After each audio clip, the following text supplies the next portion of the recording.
A former president of the United States just defended sharing a post that portrayed Barack and Michelle Obama as apes. No apology, no walkback. When asked if it was a mistake, Donald Trump's answer was simple: I didn't make a mistake. The image was racist, dehumanizing, and part of a long, ugly history against Black Americans, and against the Obamas in particular. Tonight, we're not going to show that image. Instead, we're going to show you what it means, where it comes from, and why it matters. Because when a leading candidate shrugs off racist hate as no mistake, it says something deeply dangerous about where America is right now. The controversy began when Donald Trump shared a post on social media that depicted Barack and Michelle Obama as apes. For many Americans, especially Black Americans, that crossed a bright red line rooted in centuries of racist dehumanization.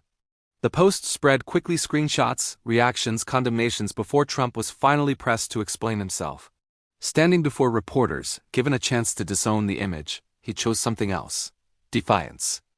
I didn't make a mistake, he said, brushing aside one of the oldest racist tropes in American history, as if it were nothing. He did not express regret.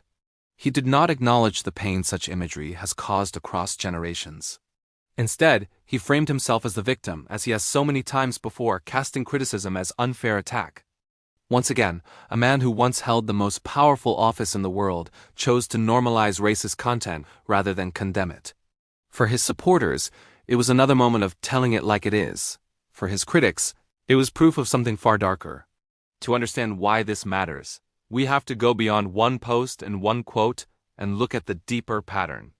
Donald Trump's critics argue this wasn't a one-off slip. It fits a long pattern of racially charged behavior and statements. They point to his years promoting the birther lie that Barack Obama wasn't really born in the United States. They remember his comments about very fine people on both sides after white supremacists marched in Charlottesville. They recall his reported remarks about immigrants from shithole countries, comments widely condemned as racist. Each time, Trump and his allies downplayed the outrage, reframing it as political correctness gone mad. To many of his backers, this is a feature, not a bug, a willingness to say what others won't. But to those targeted by these words and images, it feels like a signal. Your pain does not matter to this movement. That's why this latest episode hits so hard. It doesn't come out of nowhere. It lands on top of years of wounds. When Trump says, I didn't make a mistake, many hear something else. I don't see a problem with this. And that raises a question much bigger than one post. What kind of politics are Americans being asked to accept as normal? To grasp how serious this is, you have to understand the history behind depicting Black people as apes. For generations, white supremacists used animal imagery to argue that Black people were less than human. Those images weren't just insults.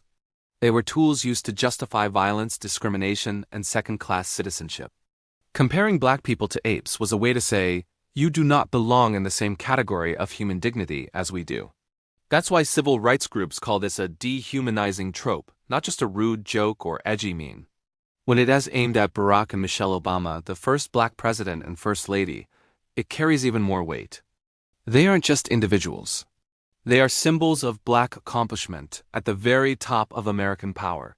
To depict them as apes is to attack that symbol and, by extension, to sneer at every barrier their election broke. Trump knows this history. America knows this history. Pretending it's accidental only adds insult to injury. So when he says, I didn't make a mistake, the question becomes, is this ignorance or is it intentional provocation? The backlash was immediate. Civil rights organizations condemned the post, and Trump's refusal to apologize. Many Democrats called it open racism, arguing that no other description fits when a Black family is portrayed as apes.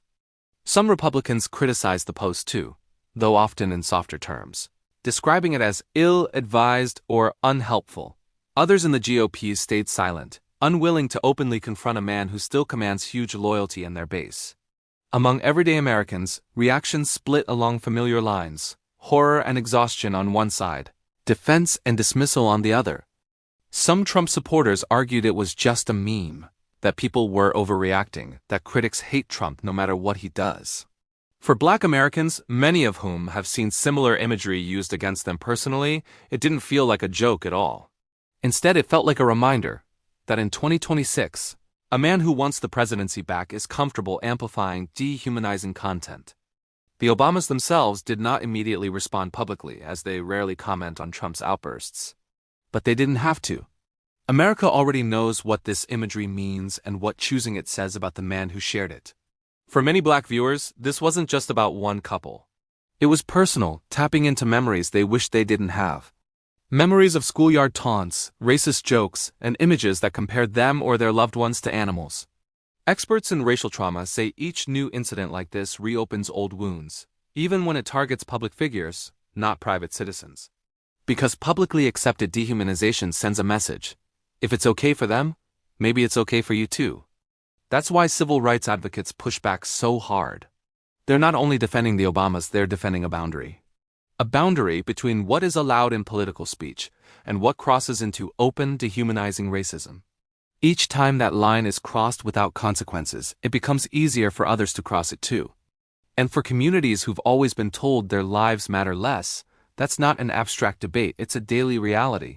So when Black Americans hear, "I didn't make a mistake about an ape meme," many hear, "I don't see you as fully human." That's the emotional weight behind this story. The weight numbers and polls alone don't capture. Trump's defenders often say, "It's just social media, just memes, just jokes, nothing to take so seriously."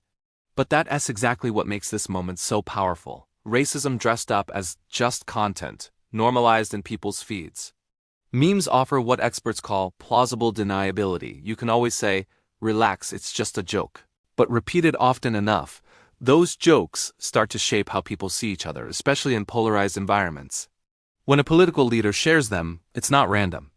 It's a signal to supporters about what is acceptable to laugh at or attack. It also keeps the conversation on his terms, dragging opponents into fights over his latest outrage instead of their own agenda. Social media rewards outrage. The more shocking the content, the more clicks, comments, and airtime it generates. That creates a dangerous incentive. Keep escalating, keep crossing lines, keep daring people to call you out. Trump has mastered this dynamic. Each time he's criticized, he uses the backlash to rally his base around him. This time the question is whether Americans are getting used to something they should never accept as normal. This isn't happening in a vacuum. It's unfolding in the middle of a high-stakes fight over the future of American politics. Trump wants the White House back, or at least to remain the most powerful figure in the Republican Party. For him, doubling down instead of apologizing is part of a brand built on never admitting fault, no matter what. It tells supporters, "I won't bow to the media, to Democrats, or to woke critics, even when the issue is race." But it also forces Republicans running in diverse districts to answer for him, whether they want to or not. Democrats, in turn, will use this moment to argue that Trumpism and racism are intertwined, not accidental. For independent voters and suburban moderates, the question is this the leadership style they want back in the Oval Office? In that sense, this one post becomes a test. What kind of behavior will voters reward, punish, or simply ignore? Polls won't capture the full answer right away. But down the road, moments like this can tip close races. Because beyond policy, elections are also about character and how a leader talks about and looks at other human beings. Some argue that, however offensive, this is still protected speech and that the answer is more speech, not censorship. They warn that policing jokes and memes could lead to government or tech companies controlling political expression. Others reply that free speech doesn't mean freedom from criticism, and certainly not freedom from moral judgment. They say it's one thing for a random user to share a racist meme, another for a former president to amplify it. The law may treat all posts the same. But politics and history don't. Some voices carry far more weight than others. In a free society, people are allowed to be offended, and they're allowed to say why they're offended, loudly. The real question is, what kind of public square do we want a place where dehumanizing images are shrugged off or rejected? Trump's statement forces that choice back onto the table, whether Americans are ready for it or not. Silence, here, is also a form of speech. It tells marginalized people where they stand in the national conversation. So when leaders shrug at racist imagery, communities listen closely, not just to what's said, but to what isn't. Once again, America finds itself arguing over something many hoped was buried with the Jim Crow era. But the truth is, racism never really disappeared. It changed shape, language, and platforms. The election of Barack Obama was a milestone, but it also triggered backlash that has never fully gone away. Trump's rise both fed on that backlash and amplified it, turning racial resentment into a core political fuel.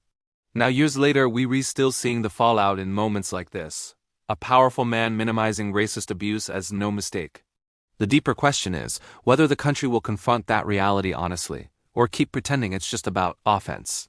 Because for those on the receiving end of these images, it's not about hurt feelings. It's about safety, dignity, and belonging. When leaders treat dehumanization as a joke, it becomes easier for others to treat violence as a punchline too. That's the path activists, scholars, and many ordinary citizens are warning about, a slide toward cold hearts and hot tempers.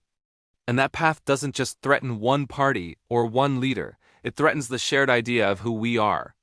Donald Trump says he didn't make a mistake by sharing a post that depicted the Obamas as apes.